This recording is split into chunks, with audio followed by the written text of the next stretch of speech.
Chapter 1 Illegitimate Child. You are listening at novelfull.audio. In the year 276 of Aegon's calendar, the sun sets in the south of Westeros. A merchant ship was trudging forward on rough seas. In the cabin, a man was lying weakly on the bed. His complexion was ashen, so pale that it was almost transparent. The torture of illness and the persistent high fever had long deprived him of the ability to speak. His name is Morton Cotoin. He is the eldest son of Count Horton Cotoin and the heir to the Cotoin family in the Three Towers of the River Bend. 8 months ago, he took 2 personal guards and servants to travel to the continent of Essos. After his travels, he boarded a merchant ship bound for Old Town, but unfortunately fell ill on the ship toward the end of the voyage, due to his serious condition and the storm that lasted for 5 days. He was already seasick and could not get up after lying in bed. No matter how attentively his fiancée and servants took care of him, they still couldn't stop the flame of life from gradually fading in his eyes despite the lack of medical care and medicine on the ship. Alice knelt beside his bed, tears pouring out like a torrent, holding Morton's increasingly cold hand tightly with both hands. She has long silver gold hair that falls smoothly down her slender back like a waterfall. Her eyes were a mysterious purple, like violets blooming in a deep valley, exuding a charming and noble aura. At this time, her abdomen was slightly bulging, and she was obviously pregnant. Morton looked at his lover tenderly, looking into her silver hair and purple eyes. This was his biggest gain during his travels, the legacy of a dragon king. The silver-haired and purple-eyed Targaryen family has used dragons to rule the continent of Westeros for 300 years. Countless nobles and scholars believe that they are the beings closest to gods. This situation has led to for 100 years, countless families have been eager to obtain Targaryen's blood, especially the women of this family. This is still the case even though the dragon has been extinct for nearly 100 years. However, the Targaryen family protects their own blood very well, and even illegitimate children are controlled by them on Dragonstone. So far, few families have obtained it. Morton's Cotoin family is a small family in Westeros in the River Bend. They never have the courage to even think about such a good thing, until he met Alice, a lowly hotel maid, during his travels. At first he was attracted by her appearance, but he did not want to fall in love with her as they gradually got along. In the end, the secret she revealed to him was even more. It was a great surprise to him, but at this time, his body was no longer able to insist on letting him return to the family. Just relying on the exchange of letters could not convince his stubborn and cold father. He knew that this bloodline might not be able to integrate into his family after all. Morton looked at Alice's slightly bulging belly. He felt that he should do something, so he forced himself to say, "Alice, our child is about to come to this world, but I'm afraid I won't be able to wait for that moment. If it's a boy, let's call him Gavin. This name will give him courage and strength to face everything in the future." Morton breathed heavily with every word. They all seemed to be squeezed out from the depths of the soul. Alice suppressed her grief and was already crying, but she still nodded and said with a trembling voice, "Okay, Morton, our child's name will be Gavin." Morton forced a smile on his lips, which seemed to be a deep expectation for the future, and then he slowly closed his eyes. The boat was still rocking, but it could no longer wake up the departing father. After several days of turbulence, the merchant ship finally arrived at the port of Old Town. The guards immediately found the Silent Sisters and asked the Hightower family for help and sent a raven to the Three Towers castle. In the castle, Count Horton Cotoin was sitting on a high seat, reading the letter, his face as gloomy as the sky before a storm, his eyes cold and sharp. "This is a disgrace to the family," Holden shouted angrily, his voice echoing like thunder in the hall. "The child in her belly has tarnished the honor of my family. What's more, I will never let my eldest son marry a man from Valencia. Lantis woman." The Earl's roar caused silence in the hall. Bachelor Edric looked around at the retainers who were bowing their heads silently, hesitated for a moment, and then admonished the Earl. "Sir, please forgive me for being blunt. The Cotoin family is currently very thin. How to consider the continuation of the bloodline? Why not? No, this child is an illegitimate child and cannot become a member of my family. I don't know what dirty tricks that Volantis woman used to seduce my eldest son, but I will never admit it. Maester Edric was about to say something but was interrupted by the person on the high seat waving his hand. Earl Horton looked at the guard on the side and ordered, "Go and bring my son's body back and protect it from damage." He hesitated and then said, "Bring that woman back too and let her stay in the castle to give birth. But after giving birth to the child, you have to leave." Then he ordered to the bachelor on the opposite side, "Edric goes and sends a raven to Highgarden and tells the Tyrell family that my heir has passed away. I want to make Edmond my new heir. In addition, let Edmond resign. Drop your position and come back quickly." "Yes, sir." Edric had no choice but to bow his head and obey. 3 Towers Fort, in a dimly lit guest room, Alice sat paralyzed on the edge of the bed, tears flowing freely like a torrent. Morton had vowed to marry her and hold a wedding with her when he returned to Westeros. Although Morton had left, she thought that she and her unborn child would always have a status. But when she came to 3 Towers Castle with full expectations, the cruel reality was beyond her expectation. She tried her best, but she couldn't even see the Earl, and every request was ruthlessly rejected. This made her heart feel as if she had fallen into an abyss, and sadness and despair almost swallowed her up. Year 277 of Aegon's calendar, 6 months later, it was still the dark guest room. Alice's heartrending screams echoed in the room, and the severe pain made her almost faint. Finally, with the full help of the bachelor and the maids, and with a clear cry, the child was born. Although the baby's hair was very sparse, it could still be seen that it was silver. Bachelor Edric picked up the baby and observed it carefully for a long time, then handed the baby to the weak Alice and said, "Congratulations, it's a boy." Then he ordered the servants to help take care of him, and left in a hurry. After several twists and turns, he finally climbed up to a tower exhausted, raised his trembling hand, and knocked on the door. "Dong dong dong.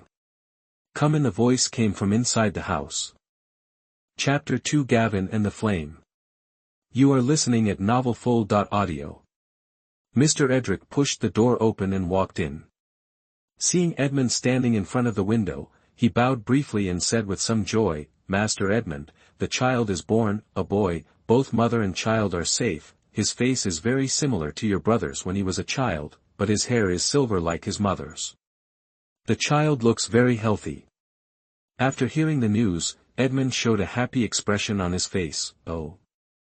Really?" That the old maester smiled and nodded. "Absolutely true, Master." Edmond put his hands behind his back and paced back and forth in the room. "Very good, let the kitchen prepare some good food. In addition, does my father know?" Mr. He lowered his head slightly, looking embarrassed. "I haven't had time to report to the Earl yet." Edmond stopped, his expression serious and his eyes firm. "Then don't say it, you also know my father's stubbornness. How long can you hide it?" The bachelor hesitated, "But the Earl will always remember it, and those servants." Edmond smiled bitterly. "It's okay, I will tell the people below to shut up. If my father finds out, just say it's my order and put it on me."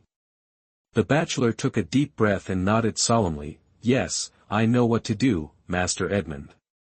He bowed to Edmond again and left. Gavin's birth did not bring much joy to this cold castle, only his mother Alice looked at him with joy. Zhang Ming regained consciousness again and found himself in a completely unfamiliar environment.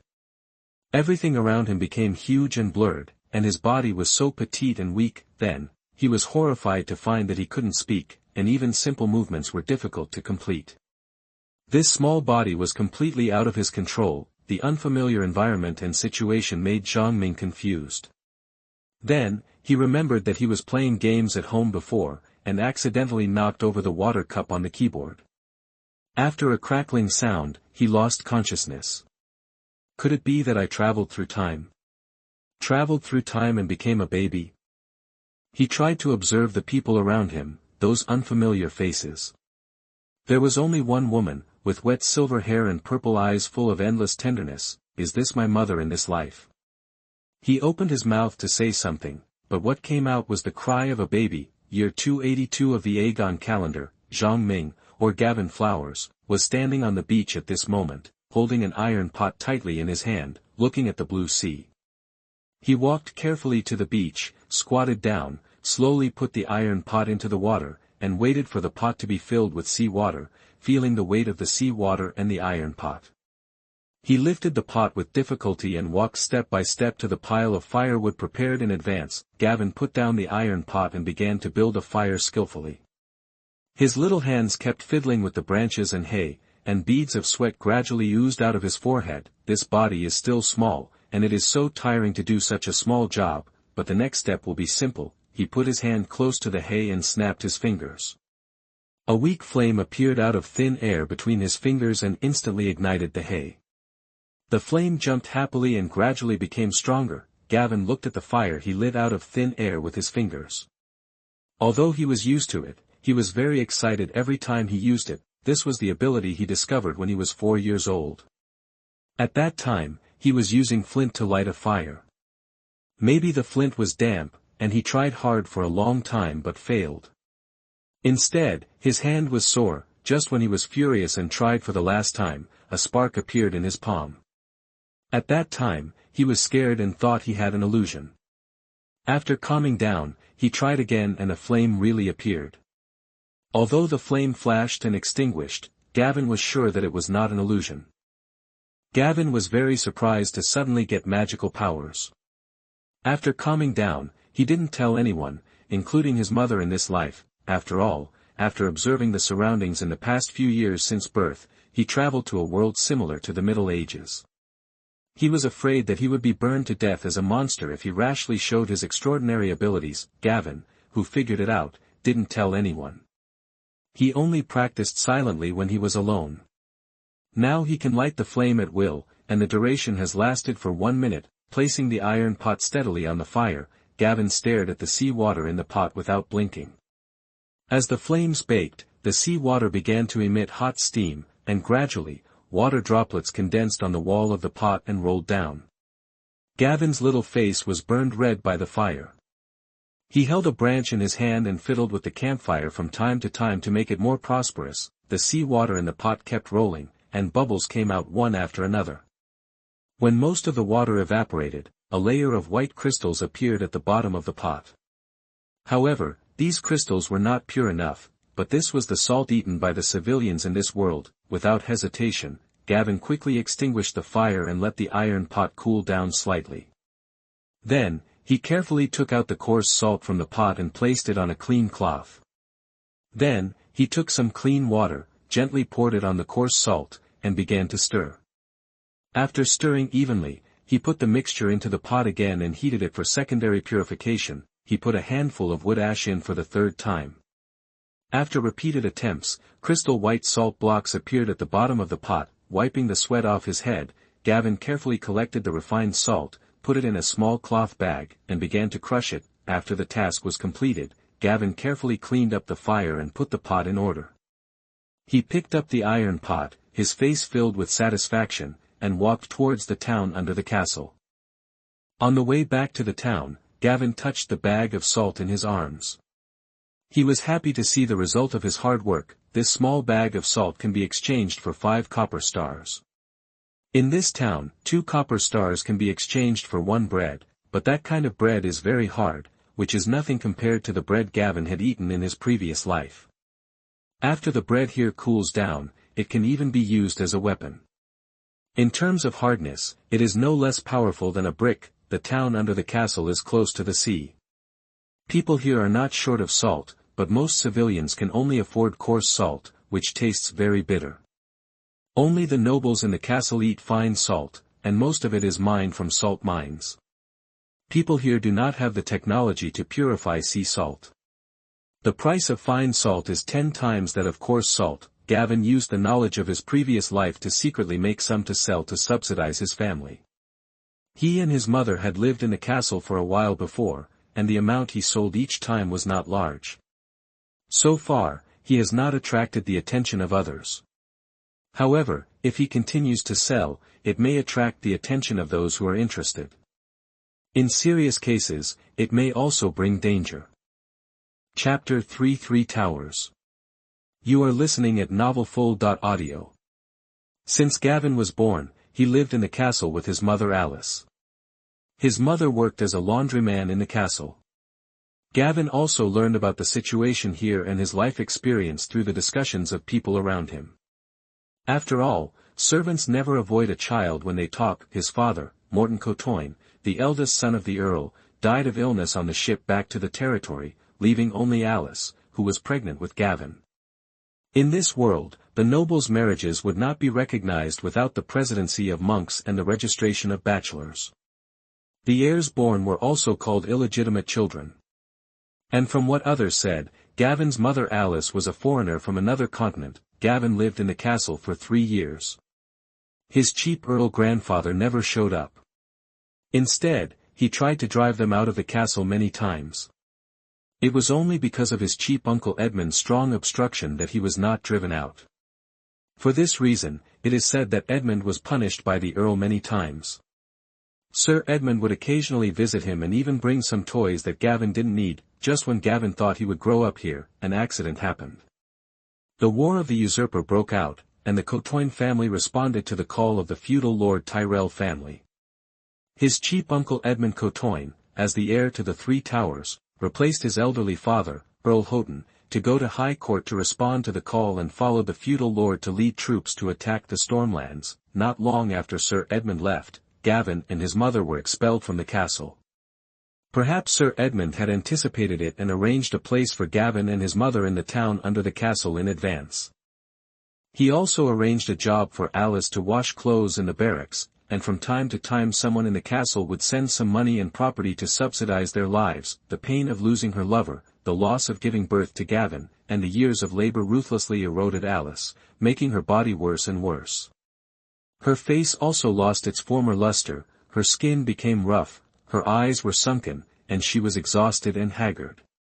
She was often seriously ill and bedridden. As a result, the family's finances were often cut off. Alice, with her weak body, occasionally did laundry, but the meager income could only barely support the difficult life of the mother and son. If it weren't for the frequent delivery of money and property from the castle, the lives of the mother and son would be in trouble. The pressure of life forced Gavin to use his own means to refine refined salt in exchange for some income, but this was also a last resort. Gavin knew that using knowledge far beyond this world to make refined salt was undoubtedly a risk. Before making a decision, he had thought about it repeatedly. If someone with ulterior motives found out, it would cause trouble. After all, this technology was in his hands, just like a child carrying gold through a busy city. He had no power to protect it. Gavin was already considering whether to give up this technology for refining refined salt in exchange for something. After bypassing a hill full of thorns and weeds, Gavin could already see the town under the castle. At this time, his forehead was covered with sweat. Gavin raised his sleeves to wipe the sweat. He couldn't help but complain about his young body that had not yet grown up, thinking that even this short distance was difficult to cope with. The 3 Towers Castle is like a shining pearl, located on the cliffs on the south bank of Whispering Bay, facing the junction of Redwine Strait and Whispering Bay. It is only 3 days away from the old town of the Hightower family. The scenery here is magnificent. The castle is like a resolute giant, standing on the top of the cliff by the sea. The 3 towers are like 3 sharp swords piercing the sky. They are not only watchtowers to guard against enemies from the sea, but also lighthouses to guide the direction of ships at night. The 3 Towers Castle is also named after these 3 towers. This is a purely military castle. Due to its relatively small area, people living in the castle gradually expanded outside the castle. After a long time, a small town was slowly built under the castle. 3 Tower Castle is the family castle of the Cotoin family. Together with the 2 attached towns and dozens of villages, the 3 Tower territory, the Cotoin family has a long history, dating back to the time of the ancestors, and was once powerful. However, in the thrilling dance of the blood dragons more than 100 years ago, the then Lord Earl Owen Cotoin fought for the Black Party, but he did not expect to die tragically under the sword of John Rockton in the Battle of the Mead River, and most of the family members died with the Lord. The death of the Lord caused the family's strength to decline sharply, and then the 3 Tower Castle was captured by the Hightower family. It was not until the end of the Dance of the Blood Dragons that it returned to the Cotoin family. At this time, the Cotoin family only had an underage young son to ascend the throne. In the 100 years after the dance of the blood dragons, there were often clamps and suppressions from the Hightower family, and the situation became increasingly difficult and embarrassing. Nowadays, there are only 3 family knights left, and only 100 professional soldiers on standby. Even if the militia in the territory is recruited to the maximum, it is difficult to pull out a team of 1,000 people. It is already quite difficult to deal with the looting of villages and towns by the Iron Men. If it were not for the Redwyn family's fleet regularly cruising in the strait ahead, the scale of the Iron Men who came here to loot would not be large, otherwise the fishing village near the sea would have been looted long ago. In an unnamed tavern in the town, Gavin handed the salt to the proprietress Raman. When Raman saw the 6-year-old Gavin coming to sell salt again, she couldn't help but pinch his pink face lightly, then weighed the cloth bag of salt, took 5 bronze stars from behind the counter and gave Gavin, and touched Gavin's head and said, "I squeezed a lot of goat milk this morning, I'll bring it to you." As Gavin thanked her, she walked towards the kitchen. Lady Raman has become Gavin's only regular customer in recent months. Through previous contacts and understanding, Gavin found that this lady boss is very down-to-earth. Especially to children, she is very friendly, and most importantly, she always gives Gavin some extra food. 6-year-old Gavin looks like an exquisite porcelain doll.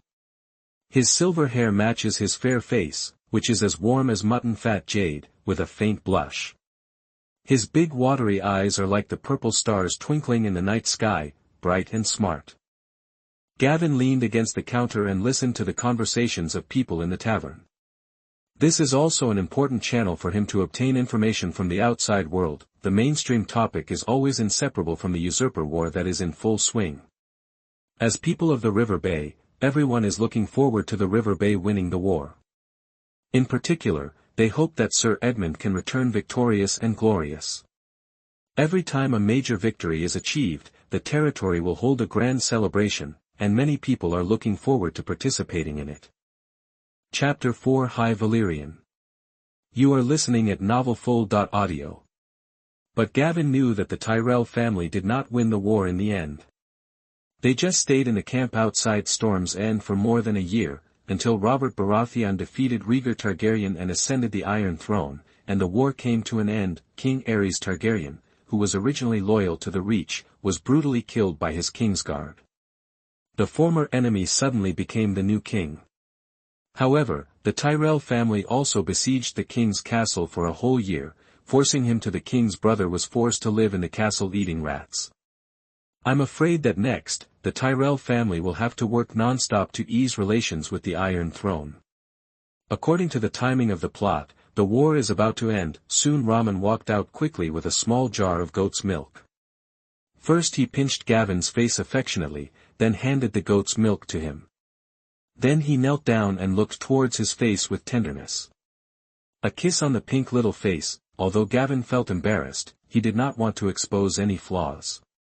He could only pretend to be a child and accept it silently. After all, the other party not only gave me money, but also gave me some extra food.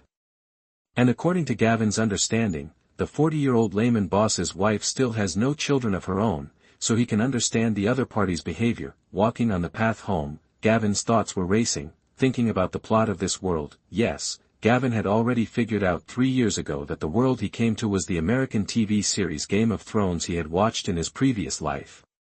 At first he thought this was the Middle Ages in a parallel world, until 3 years ago the servants in the castle started talking about it. Robert Baratheon of Storm's End, Eddard Stark of the North, Hoster Tully of the Riverlands, and Jon Arryn of the Vale jointly launched a rebellion against the Iron Throne.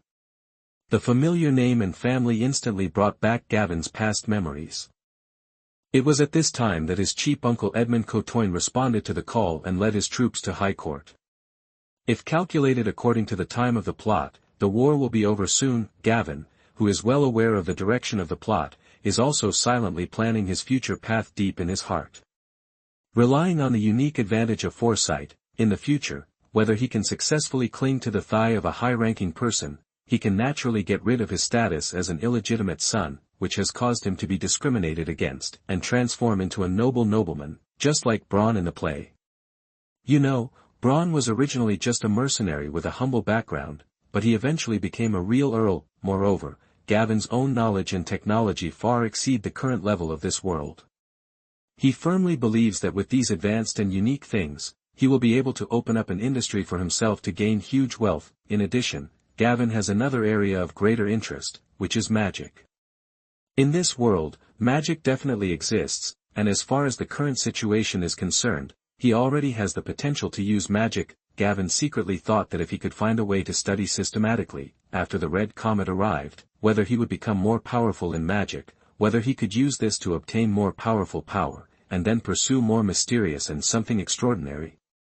For all this, he was full of expectations and longing. Suppressing his messy thoughts, Gavin carefully held the small jar of goat's milk and quickly returned home. Inside the house, my mother was lying weakly on the bed, coughing one after another, as if she wanted to cough out her heart and lungs. When Gavin came back, her mother suppressed her physical discomfort, tried her best to smile and greeted him.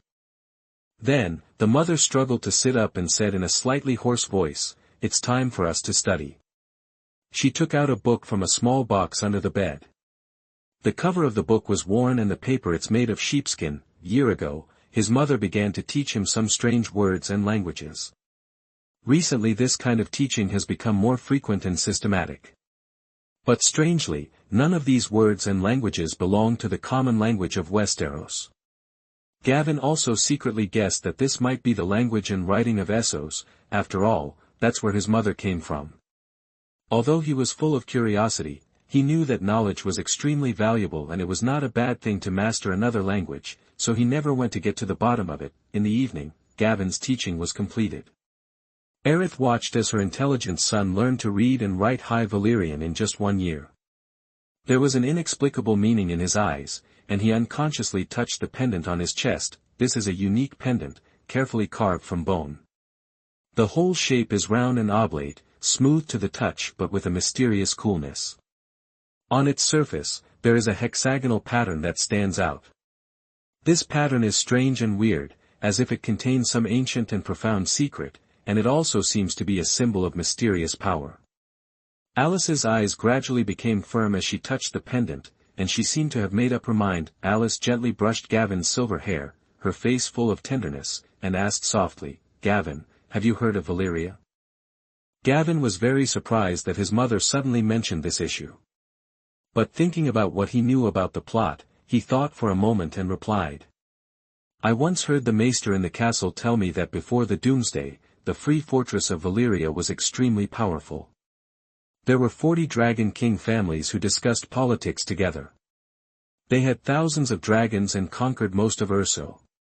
However, after the Doomsday catastrophe, all the Dragon King families except the Targaryen family have disappeared. Even though the surviving Targaryen family is only a small marginal family among the 40 Dragon King families, their remaining power still succeeded in conquering Westeros." Full of doubts, Gavin looked at his mother's silver hair and purple eyes, and then thought about his own similar appearance. He secretly made a guess in his heart, and asked tentatively, "Mother, why did you ask me this question?" Alice's expression instantly became serious, and she said sternly to Gavin. "Gavin, in fact, after the Doomsday catastrophe, not only the Targaryen family survived, but also many Dragon King families were left behind. However, after the Doomsday catastrophe, the dragons outside also died one after another for unknown reasons, and in the subsequent bloody era, several major city-states rebelled, and the rioting slaves killed many Dragon Kings who lost their dragons. Only Targaryen, who was hiding on Dragonstone, survived." Gavin's eyes widened and he looked at his mother in disbelief, but he was anticipating his guess and waiting for her to continue telling her story. Chapter 5 Belleris. You are listening at novelfull.audio. Gavin, I want to tell you a secret. I have only told your father before. My real name is Alice Belleris, and I am also one of the Dragon King bloodlines left after the Doomsday catastrophe. As he spoke, he took out 2 books with their covers torn off from the box under the bed, handed them to Gavin, and continued, "These 2 books each record some of the history of the Bellerys family, which are the records of those who survived the apocalypse at that time. The ancestor carried it with him. The other is a diary written by that ancestor after the catastrophe, which tells some family secrets. Because of these secrets, I am the only one in the family who survives. Gavin took the book and flipped through it quickly. He thought to himself that this is indeed the case. It seems that I am also qualified to control the dragon. He asked Alice again, "Mother, the words written in this book are exactly what you taught me. My peculiar writing. So you taught me the writing just so that I can understand this book?" Alice smiled slightly, showing gentleness, and replied softly, "Yes, Gavin. The language and writing I teach you is High Valyrian, and it is also the language that everyone in our family must master. You can take a look at these contents and decide for yourself whether you want to pursue the secrets in the diary or not when you grow up." Gavin was sitting on the beach, with seawater boiling in the pot in front of him. Due to lack of firewood, the flames were getting smaller and smaller, but Gavin's mind was not on it at all. The secret that Alice told him that night 2 days ago was still swirling in his mind. He has read all the contents in the book and has a general understanding of the history of his mother's family. Most books describing the history of the Bellerys family are filled with words of praise for the power of the Bellerys family, while substantive key information is relatively scarce.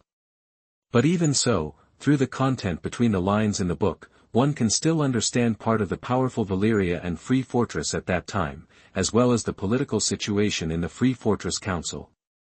The book also focuses on the absolute status held by House Bellerys in the Valyrian freehold. According to the book, 40 Dragon King families jointly formed the Valyrian Free Fortress Council, and the entire country was ruled by the council. The parliament is jointly managed by 3 high-ranking Dragon King families as parliament presidents.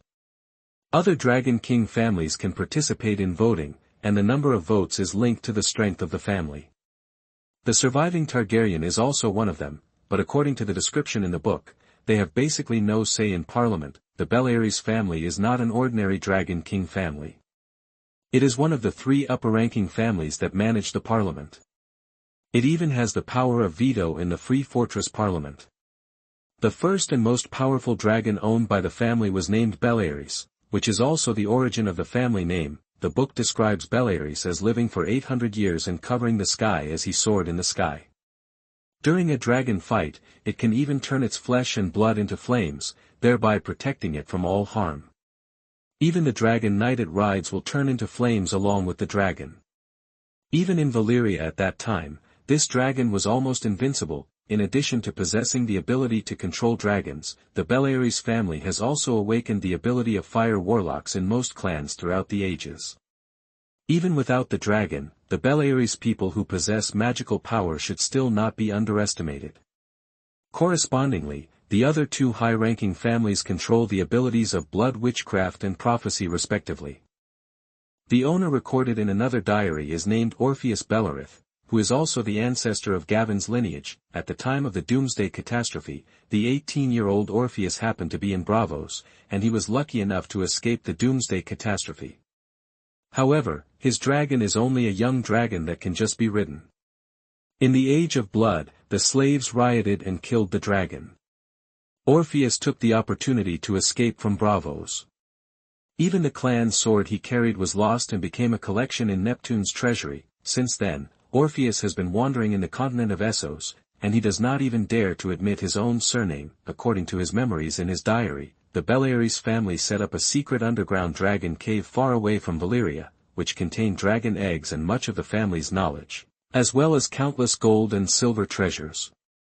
The dragon's lair is located deep underground and may not be destroyed even by the apocalypse. Orpheus wanted to return to the ruins of Valyria to search, but the smoke and dust after the Doomsday catastrophe obscured everything, and people could not even get close to the sea of smoke around Valyria. It was not until 30 years later that the smoke slowly dissipated, and Orpheus, who was nearly 50 years old, decided to explore the family's dragon lair and retrieve the family's treasures and dragon eggs.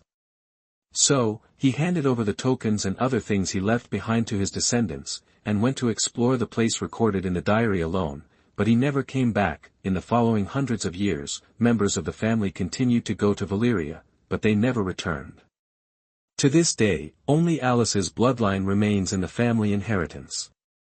It wasn't until she met Morton and chose to settle down that she came to Westeros. The fire that lacked firewood was about to go out, which awakened Gavin's tangled thoughts. He hurriedly added firewood and fiddled with the flames to keep the fire from going out. After doing all this, Gavin touched the pendant hanging on his chest. I saw that the pendant was all milky white, with a smooth and moist surface. Under the weak light, it seemed to have a mysterious luster. According to what the book and my mother said, this pendant is a token of the Bellerys family. The dragon that carved it was none other than Belleris, the most powerful dragon in the family. Gavin touched the pendant and looked at it carefully. That night, his mother gave the pendant to Gavin. As soon as he touched the pendant, he could feel the energy contained in the pendant. He only studied it for 2 days and did not study it. He understood that he could only feel the energy in the pendant flowing into his body, but it was quite slow. Gavin, who was confused for a moment, could only put aside his doubts, put away today's results and walked towards the town. Soon Gavin came to the familiar tavern again. As soon as he entered the door, Layman's wife came up to him with a smile, stretched out her hands to pinch his face again, and muttered, "Oh, this little guy Gavin is getting more and more handsome." The tavern was extremely busy at this time, and the guests were chatting enthusiastically about current events. "Have you heard? Robert Baratheon smashed Prince Rhaegar's chest with a hammer, and this war is about to end." A bearded man said loudly. "Your news is out of date a long time ago. The war is over. Tywin Lannister deceived the Gate of King's Landing and looted the capital." Another tall and thin man continued. Chapter 6 Panel. You are listening at novelfull.audio. No, this Lannister family is really ruthless. An old man in coarse linen clothes kept shaking his head and sighing. I also heard that the guy from the Magic Mountain raped and killed Prince Rhaegar's wife and brutally killed his 2 children. You must know that the Knights of the Magic Mountain were consecrated by Prince Rhaegar himself. A one-eyed man said fiercely. He took a swig of wine. At this time, Layman took a few eggs and handed them to Gavin, and said to him, "Little guy, I heard that the Tyrell family has withdrawn their troops, lifted the siege of Phoenix's End, and announced that they recognized Robert Barra. Theon is the king. Sir Edmond will be back soon, and your life will be much better when Sir comes back. Little one, you may be able to go back to the castle soon." After telling the good news, Raman saw that Gavin had no reaction, but was trembling all over with an expression of surprise on his face. He thought he was extremely excited, so he quickly rubbed his little face and said, "You're so happy. Okay, grab your things and go home." Gavin was walking on the bumpy and winding path home, and the setting sun was like blood, stretching his thin but tough figure into an elongated shape. The evening breeze ruffled his hair, his face showed uncontrollable excitement, and thoughts in his mind surged like a tidal wave. It wasn't the news just now, but the energy of the pendant seemed to be absorbed, and a panel appeared in front of his eyes. Host, Gavin Buddha Flower, age, 6. Bloodline, Bloodfire Dragonborn, developed 15% Valyria's bloodline of Dragon Kings, Dragon Mastering and Fire Control, has not yet been fully activated. Rule, point 15, your slaves can be promoted through the panel. Skill, High Valyrian, Proficient, Fire Manipulation, getting started. Energy points, 3, obtained by automatically absorbing magic power floating around, or actively absorbing magic power. There was a storm in his heart. This panel made him very excited, and he thought to himself, let me just say, time travel is already available, how can there be no golden finger? All the previous feelings, the heavy sense of humiliation, the ever-present sense of oppression, and the bottomless confusion in facing the unknown world, at this moment, disappeared without a trace like morning fog under the rising warm sun. The plan he had firmly held in his mind before was gradually forgotten by him. Something called ambition suddenly swelled in his heart, like a wild horse that was out of control. He thought that even if it was an iron chair that symbolized supreme power, he was not unqualified to sit on it. In addition, he also longed to get one of those extremely precious dragon eggs. After all, I am actually a dragon in this life, which means that I have the possibility of controlling a dragon. Although there are no dragon eggs at the moment, haven't the 3 dragon eggs of the dragon mother hatched in the plot? It might be possible to obtain it through planning, and there might not be other dragon eggs that exist. In this backward world like the Middle Ages, dragons have a completely different meaning. They have absolute air supremacy on the battlefield and oppressive power against the enemy. After thinking about it for a long time, Gavin calmed down. Dragons are not invincible in this world. In the play, there are situations where a dragon hunting crossbow can kill a dragon. The Night King can also shoot down a dragon with a javelin. Moreover, I am just an illegitimate child at the moment. Even if I have the advantage of foresight about the future, it is difficult to determine how far I can plan. The dragon egg is even further away. At least Daenerys still has the identity of an exiled royal family, so she can receive the dragon egg. Then Gavin stared intensely at the strange golden finger panel in front of him, his eyes firmly fixed on the plus sign behind the bloodline and skills. After some careful consideration, Gavin finally decided to add a little energy to the bloodline first. When he lightly clicked on the plus sign next to the strength attribute, his bloodline development instantly increased to 16%, and a warm current suddenly surged from his body, flowing to his limbs and bones at lightning speed. He clearly felt that his muscles seemed to be expanding quietly, and his strength continued to increase like a tide. Even the iron pot that originally felt heavy in my hand has become much lighter. However, Gavin could also understand that this was just an illusion of suddenly becoming stronger, but his physical fitness had indeed increased by improving his bloodline. Then, Gavin turned his attention to skills, of which there were only two, High Valyrian and Fire Control. After thinking for a while, he once again put a little energy into Fire Control. The introductory words on the panel instantly became proficient, and the experience and knowledge of controlling flames appeared in his mind, as if he had been practicing for countless years. He hurried to a deserted corner, couldn't wait to snap his fingers, and a gorgeous flame instantly ignited at his fingertips. Compared with before, this flame became more powerful and hotter, and it was even more controllable, as if it was completely obeying his will, becoming more flexible and freely dancing with his thoughts with ease. The excited Gavin looked at the control panel again, but there was no plus sign behind it.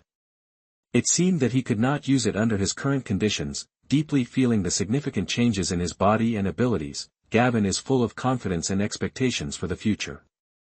Looking at the remaining 1 point of energy, he couldn't help but fall into deep thought, secretly guessing that the source of these energy points was most likely from the mysterious magic power contained inside the dragon bone. It seems that I must find ways to collect more energy points in the future. However, it is really difficult to obtain energy points. At present, he only knows that dragon bones contain magic power, but with his current identity, it is not easy to obtain dragon bones.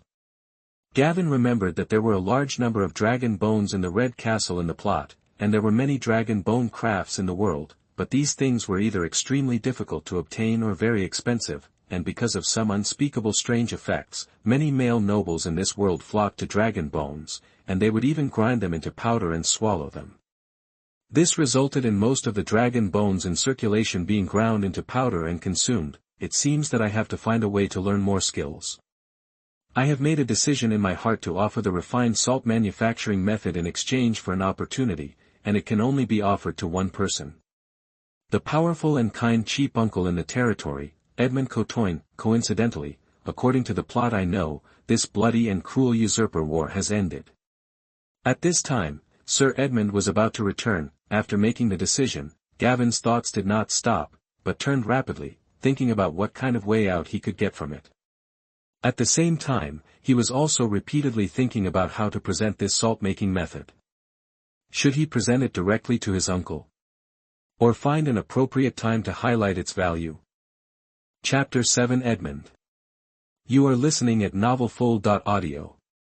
In the year 284 of Aegon's calendar, Sir Edmond led his team back to the Three Towers territory. Although they did not win the war, there were no casualties in the expedition team led by the Three Towers. For this reason, Earl Horton announced to hold a banquet in the castle to celebrate the safe return of his heir, and generously distributed food to the residents. There was great joy inside and outside the castle, and people were immersed in this long-lost joy. After the banquet in the castle, Sir Edmond was called to the study alone by Earl Horton. In the spacious but slightly gloomy study, Holden had a gloomy face and paced back and forth in the room with his hands behind his back.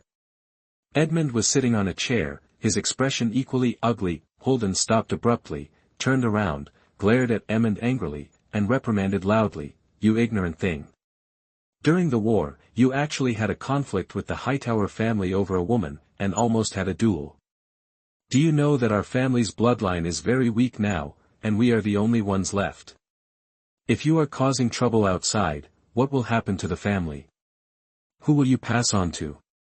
His voice echoed in the study, and the muscles on his face trembling slightly with anger. Edmond suddenly stood up, blushed, and retorted loudly, "Father, we and the Hightower family have become mortal enemies.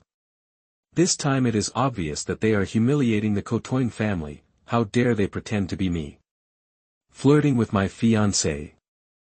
Then Edmond saw that Earl Horton's expression softened slightly, and he tried again, "And if you really think that the family is sparse, why not recognize your brother's child and incorporate him into the family?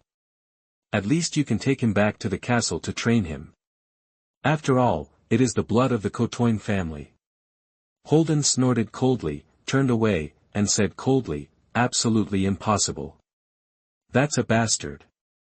There's no way an illegitimate child can tarnish the honor of my family." After saying that, he sighed heavily.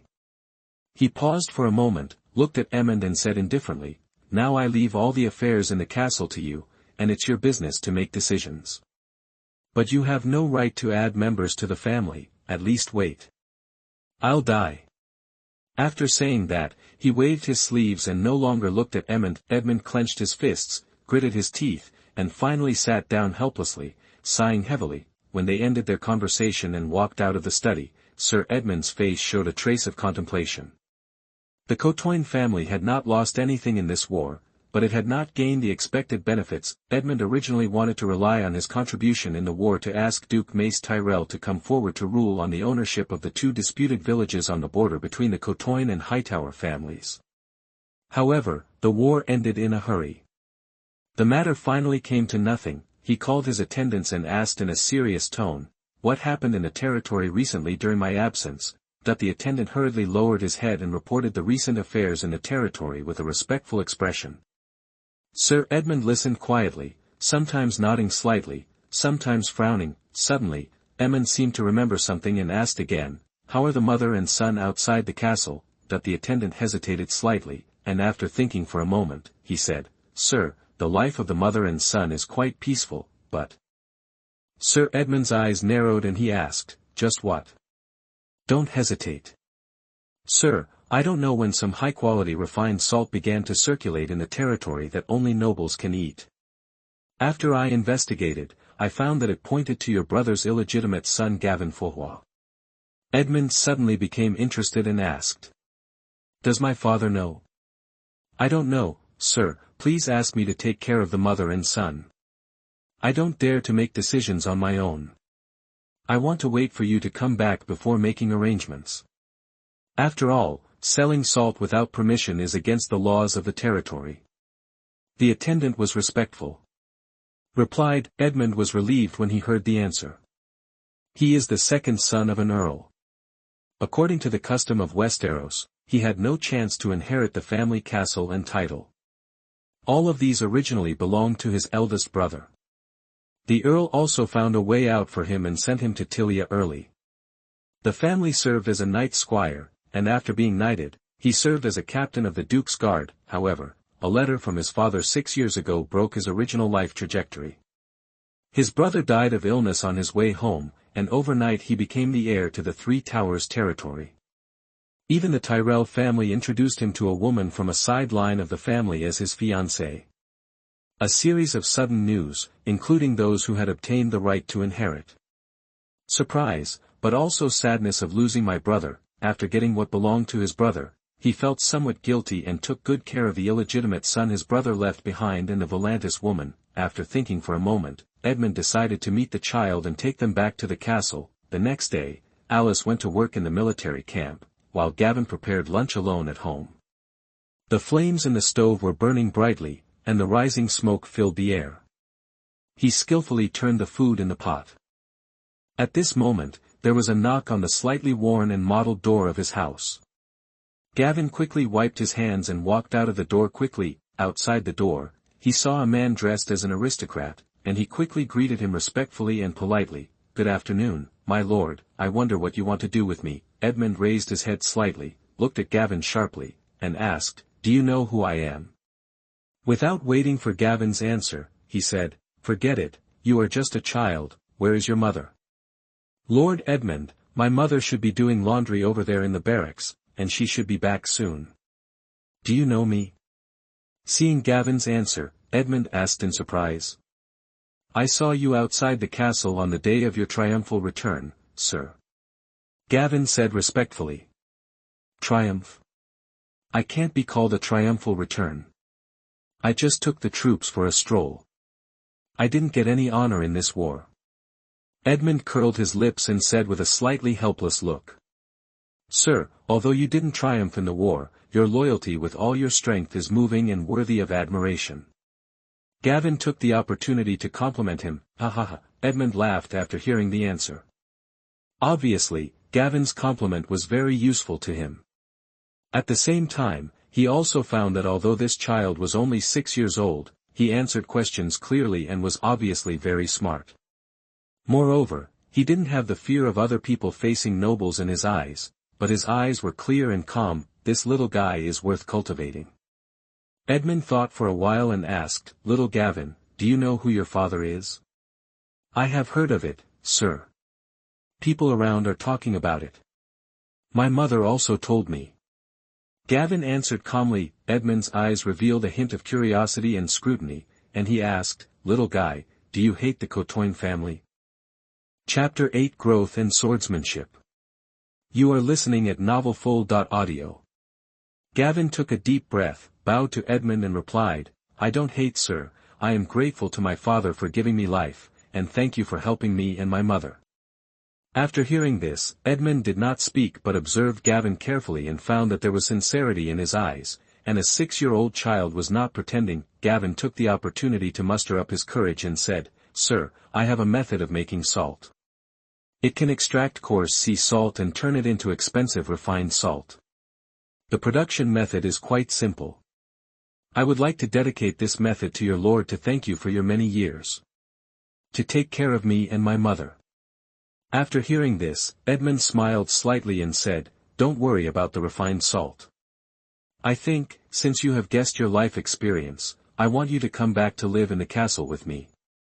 But after returning to the castle, I will let Coach Ryan train you in swordsmanship. Can you bear the hardship?" Gavin was very surprised after hearing this, and quickly replied, "Of course, sir, I am very much looking forward to learning swordsmanship, and I hope to become a glorious knight with it in the future." After hearing this, Edmond laughed loudly, rubbed Gavin's hair, and said, "Then it's settled, little Gavin, I will send someone to pick you and your mother up in the afternoon. I hope you can work hard and become a good person in the future. A mighty knight." Gavin and his mother have returned to live in the castle. The night after returning to the castle, Gavin took the written salt-making method and handed it to Sir Edmond. After simply calculating the profits, Edmond was surprised. With the profits from salt production, the family could become stronger, which undoubtedly brought a stable income to the Cotoin family. Looking at Gavin in front of him, he felt that he had done the right thing by bringing Gavin back to the castle. In this way, Gavin officially lived in the castle. The territory will select innocent young children from the families of territorial soldiers for training from an early age, and Gavin also participated. After more than 10 days of training, occasionally after the group training in the morning, Coach Ryan would give Gavin some light exercises in the afternoon. It was still early in the morning, and the sun was still half hidden behind the clouds and had not yet fully risen. Gavin stood neatly on the training field in front of the stables with a dozen young children who were full of expectations and nervousness. Their eyes were all focused on Coach Ryan with his arms folded across his chest and a serious look on his face. Coach Ryan glanced majestically at the young children in front of him, and said in a calm and powerful voice, "Children, from today on, I will teach you how to use a sword. And the sword will be your most important partner in the future. The sword is not only it is a weapon, and it is a symbol of your honor, courage and faith. When using the sword, you must have a steady heart, a steady hand, and a firm gaze. Remember, every time you swing the sword, you must have strength. You must go all out with your sword, because on the battlefield, your sword is your life. Coach Ryan paused and then said, now the first thing you must learn is to hold the sword. Soon the time came to the afternoon, and Gavin received a notice that Coach Ryan asked him to come over. Gavin, who knew the benefits of xiaozhou, rushed over excitedly. After seeing the coach, Gavin saluted respectfully and said, good afternoon, Coach Ryan. Coach Ryan glanced sideways at Gavin and said loudly and carelessly, boy, don't wait any longer when you come. Start with the basics first. After saying that, he threw a wooden sword to Gavin. Gavin hurriedly caught the wooden sword and nervously waited for the instructor's next instruction. Coach Ryan straightened his body and said in a loud voice, today we will learn to swing the sword first, watch out. He saw his feet spread shoulder-width apart, his body slightly leaning forward, his right hand holding the hilt of the sword tightly, and exerting all his strength. Swing the wooden sword from the right to the left, the movements are smooth and flowing, and the momentum is magnificent. Gavin tried to act like a teacher, but his movements seemed extremely clumsy, the swing of his arms was pitifully small, and his strength was completely in the wrong direction. His whole body was crooked and uncoordinated. Hey! Boy, are you chasing flies away? Pay attention to the strength of your arms, and use the rotation of your waist to drive your arms. Coach Ryan shouted at the top of his lungs. Gavin immediately blushed and tried again, barely passing, but still missing the point. Next, Instructor Lane began to teach chops. He held the wooden sword tightly with both hands, raised it high, and then slashed it downwards, shouting loudly, like this, use all your strength. Gavin followed suit. The first time he chopped, he almost stumbled and fell to the ground due to excessive force. Steady. Steady. The power must be released evenly, don't exert yourself like a headless fly. Coach Ryan shouted angrily with his eyes widened. With repeated attempts, Gavin gradually got the hang of chopping and became more proficient in his movements. After that, the instructor began to teach straight thrust. Boy, when you thrust straight, keep your eyes on the target, move your body's center of gravity forward, and straighten your arms. That when Gavin first started stabbing, he was always unable to hit the target accurately, and the speed was as slow as a snail's crawl. But he gritted his teeth. Under the strict teachings of Coach Ryan and his unremitting efforts, Gavin gradually mastered the technique of direct thrust, and his speed and accuracy were significantly improved. At the end of the day's training, Gavin was panting and sweating from exhaustion, but his eyes were full of dedication to swordsmanship and longing for the future. When Gavin returned home, he suddenly discovered that there were new changes on the panel, and there was an additional skill, swordsmanship, getting started. There is a plus sign after it. Gavin stared at the panel with a fiery gaze, and shouted in his heart, finally I've gotten started. Then he added the last energy point without hesitation. The swordplay was instantly changed from getting started to being familiar, and some experience and skills of holding and using the sword instantly emerged in his mind, as if he had practiced swordplay for many years and experienced countless battles. Holding the sword again, it seemed that the sword had merged with him. Looking at the panel and feeling the effect of the skills, Gavin thought, with the panel, I can learn almost any skill quickly, but it's not easy to get energy points.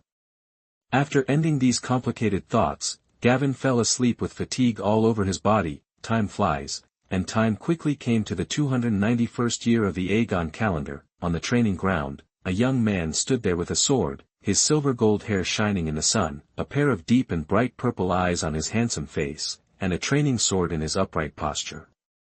It was Gavin, who was already 14 years old, standing opposite Coach Ryan. The eyes of both of them were full of determination and concentration. Gavin, let me see how much you have improved over the years. Coach Ryan shouted and took the lead in attacking. Chapter 9 Studying in the Academy. You are listening at novelfull.audio. Gavin dodged sideways and easily dodged Ryan's sword move, then thrust towards Ryan with lightning speed. Ryan hurriedly parried, but it was too late. With only 2 moves, Gavin knocked away Coach Ryan's sword. Gavin put his sword on Ryan's neck and said with a smile, Coach Ryan, you lost. Coach Ryan was stunned for a moment, then laughed loudly. What a good boy, you are really better than the old. Gavin retracted his sword and saluted respectfully to the instructor. Instructor Ryan, this is all due to your years of teaching. At this time, Sir Edmond came over, with a smile on his face and eyes full of admiration. Gavin, your growth and progress are rapid. I really saw you right. Gavin quickly saluted respectfully and said, Sir, thank you for your help and cultivation. Sir Edmond patted Gavin, my child, I have witnessed your growth with my own eyes. But remember, a true knight must not only have superb swordsmanship, but also have noble moral character and firm belief. Gavin nodded heavily, Sir, I understand. Sir Edmond looked at Gavin's somewhat familiar face with a bit of nostalgia in his eyes. The Gavin in front of him reminded Edmond of his brother Morton Cotoyne. Except for the different hair color, the similar face seemed to make his eldest brother come alive again. Sir Edmond calmed down and said, Gavin, given your ability, I want you to become a knight squire in the Tyrell family or the Redwine family.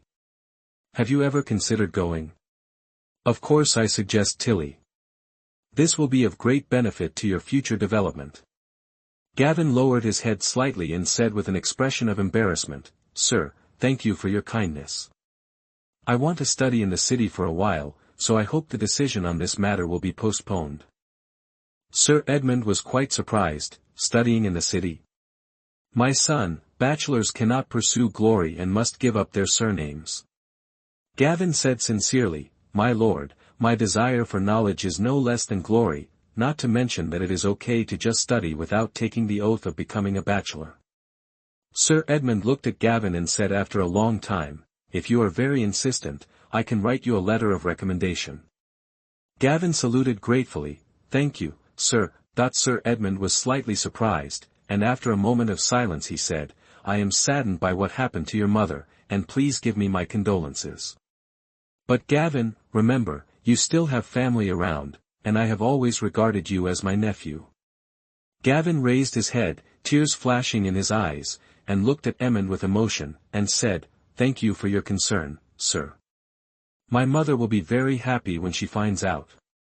I have always regarded you as my relative. After Gavin said goodbye to Sir Edmond and Coach Ryan, because he had just talked about his mother, he thought about going to the beach. He turned around and started walking out of the castle with a heavy heart. His steps were steady, but his memories were flying.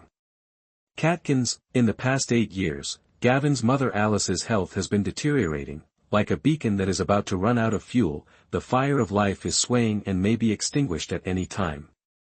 Since Gavin traveled to this world, he has been dependent on his mother. In his heart, his mother Alice is his warmest and most solid support in this strange world. Although he came from time travel, the love Alice gave him was pure and deep. It was the gentle comfort on countless nights, the warm embrace in every setback, and the meticulous care in life. This love is unreserved, like the spring breeze blowing on the face, like the warm sun shining, making him feel endless warmth and peace in this world full of unknowns and challenges. However, Alice's condition on the hospital bed made Gavin's heart feel like it was being cut by thousands of sharp knives, and he was suffering every minute and every second. He cried silently in the dead of night countless times and prayed to the gods to improve his mother's condition. But the cruel reality is like a cold shackle, tightly binding his hope. In the 7th year after coming to the castle, Gavin's mother died of illness. Gavin had his mother cremated in the tradition of Bellerys. When the flames are ignited, the raging fire engulfs everything. Gavin stared intently at the burning flames, tears glistening in his eyes. He seemed to see his mother's gentle smile and concerned eyes before she was alive, and memories flooded into his heart. The flame gradually extinguished, and the mother's figure also disappeared. Gavin could no longer hold back his tears and flowed freely. But he knew that his mother would rest in peace in another world. Gavin stood quietly, saying goodbye to his mother silently in his heart. After walking out of the castle, Gavin couldn't help but look up at the tall and majestic castle again.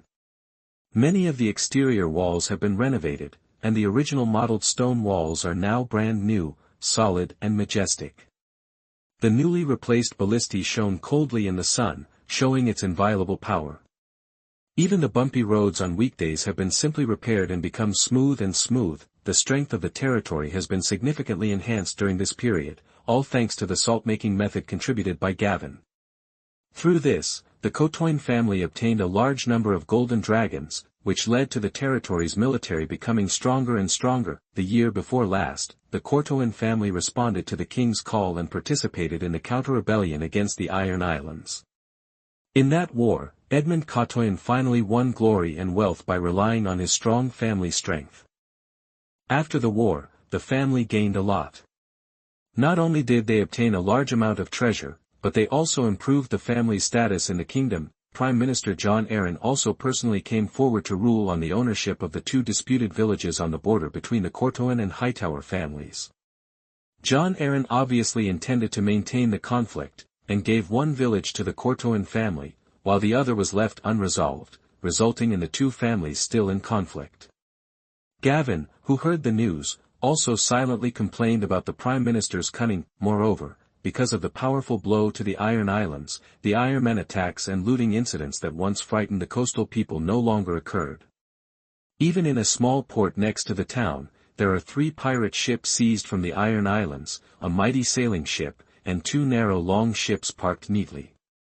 They are quietly moored there, as if telling of the battles and victories they once had. Host, Gavin Flowers, age, 14. Bloodline, Blood and Fire Dragonborn, development 29%. The blood of the Dragon King of Valyria, riding dragons and controlling fire, initially awakened. Domination, point 29. Your followers can upgrade through the panel. Skills, High Valyrian, Mastery, Fire Control. Mastery, Swordsmanship, Master, Bow, Mastery, Lance, Mastery, Energy Points, 2, obtained by automatically absorbing the magic power floating around, or actively absorbing the magic power. Chapter 10 Old Town. You are listening at novelfull.audio. Still at the salt-making seaside, Gavin stared at the panel data in front of him. Energy points can basically be absorbed naturally every year. In recent years, he rarely uses energy points to improve his bloodline, but as he grows older, his bloodline awakening is still growing. However, Gavin can clearly feel that the awakening speed of his bloodline has slowed down. I am afraid that in a few years, he can only rely on energy points to improve it. Most of the energy points consumed are used to improve martial arts, and his swordsmanship has been improved to the master level. Moreover, through years of training and bloodline growth, his physical fitness has been significantly improved. Looking at the energy points reserved on the panel, he began to plan his future carefully. Going to the academy, Gavin had a clear and definite goal in mind. One was the magic books included in the academy. He had magic power, but it was difficult to form strength. Through those academies, he might be able to solve his dilemma. Another goal was the bachelor Gavin who would be expelled from the academy in the future. The source of this idea has to start with the control function in his panel. 2 years ago, the family participated in the war against the Iron Islands, and Sir Edmond took most of the soldiers in the territory. The young people trained by Coach Ryan were formed into a team and took on the task of patrolling the territory together with some militiamen. Gavin was the strongest among them and was appointed as one of the captains. At that time, he was full of confidence and expectation to test his command function. He originally planned to use the command function to enhance the ability of his teammates, but the result disappointed him. The command in the panel only showed the names of his subordinates, and there was a prompt behind it: this unit does not belong to you. No matter how he tried, the command was like a sleeping beast, with no response. This made Gavin fall into deep thinking and questioning. He carefully analyzed various possible reasons, and finally suspected that it was because these people could not really swear allegiance to him, or whether the people being ruled also had to have magic to be recognized by the panel, but at present, these ideas cannot be realized. After all, with his current identity, it is almost an unattainable dream to obtain a title or become a knight in a short time.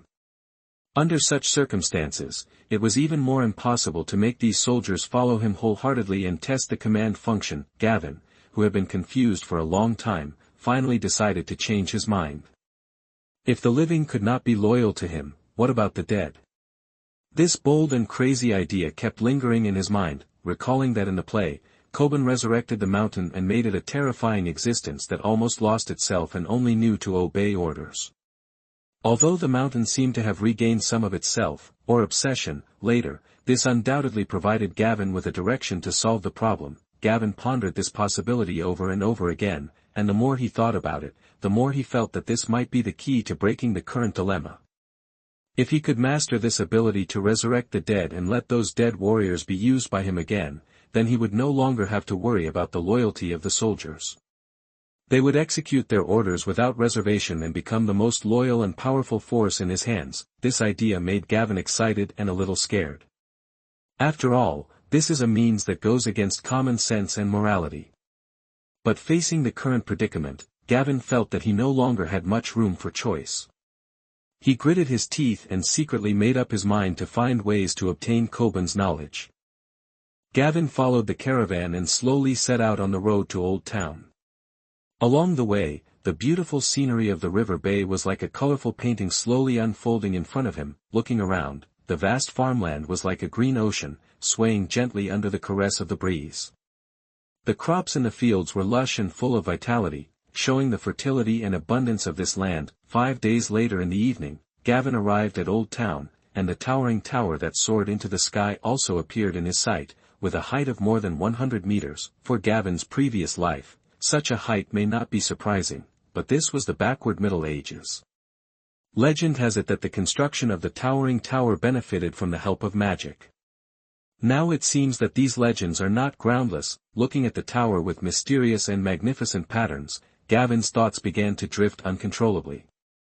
A nearly crazy idea suddenly emerged in his mind. If this towering tower is really built by the power of magic, does it contain mysterious magic? If he can touch its tower with his own hands, will he have the opportunity to obtain precious energy points? Once this idea appeared, it spread wildly in his mind like weeds. However, just a moment later, Gavin smiled helplessly. He knew that with his current identity and status, it was simply a foolish dream to get close to the castle of the Hightower family and the mysterious towering tower. However, the fact that it cannot be realized now does not mean that it is impossible in the future. Sooner or later, it will be sucked dry. Gavin looked at the towering tower with full of expectations. Soon Gavin sorted out his mood. He led the horse and walked slowly on the streets of the old town, looking for a place to rest. Not long after, he found a hotel that looked quite comfortable. After entering the hotel, Gavin found a quiet corner and sat down. He was exhausted from the long journey. He waved to the waiter and said in a slightly hoarse voice, "Give me a clean room and prepare some food and water." The waiter responded and quickly arranged everything for Gavin. When the food was served, Gavin gave the waiter a few bronze stars, and while eating hungrily, he asked the waiter about some things about the school city. The next morning, Gavin got up early, and after having breakfast served by the waiter, he went to the school city to register with the letter of recommendation given by Sir Edmond. Along the way, people around him were watching him. After all, in Westeros, silver hair and purple eyes were the symbol of the Targaryen family. The former owner of the Iron Throne, the management bachelor who received Gavin, was also a little surprised by his appearance, and asked specifically about Gavin's background. After all, the current attitude of the Iron Throne toward dragons is very poor. Although the Academy remains neutral, it does not want to cause trouble. The management bachelor was relieved after reading the recommendation letter written by the nobleman, which introduced Gavin's identity in detail and proved it. Then, he led Gavin to the affairs office and introduced as he walked. "You need to pay 10 gold dragons for tuition every year. You can choose the subjects you are interested in to study. But you can only choose one subject in the first year.